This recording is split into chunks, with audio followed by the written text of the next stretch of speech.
ভাই সকালবেলা যে গাড়ির চাবি হাতে নিয়ে আসছিলাম গাড়ির কাজে, যে গাড়ির কাজ কাম করবো। তো খাল কাটার কথা ছিল একটা, সরি খাল তো না, আপনার এই যে কি কয়টারে, ওই আপনার বেরিবাদ। ভাই বুঝে গেছি এটা কি কয়। আচ্ছা সুইচ গেট আচ্ছা, সুইচ গেটের কাজে আসছিলাম। সুইচ গেটের কাজে যেহেতু আসছি, আইসা দিয়ে জায়গাতে গ্যাঞ্জাম।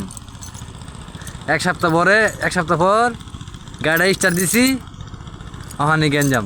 কারণ কালকে সমাধান হবে, তারপর আমাদের কাজ শুরু হবে ইনশাআল্লাহ। সবাই দোয়া করবেন যেন আমাদের কাজটা তাড়াতাড়ি সাকসেস করে এলাকায় আমরা ছাড়তে পারি।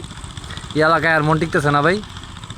সিলেটে অনেক আশা ছিল, সিলেট গেলে এটা হইব, সব আশা শেষ ভাই, একদম ফিনিশ ভাই। আমরা কি কমু, যে উইকেট পড়ে গেছে আমাকে ভাই, উইকেট নেই।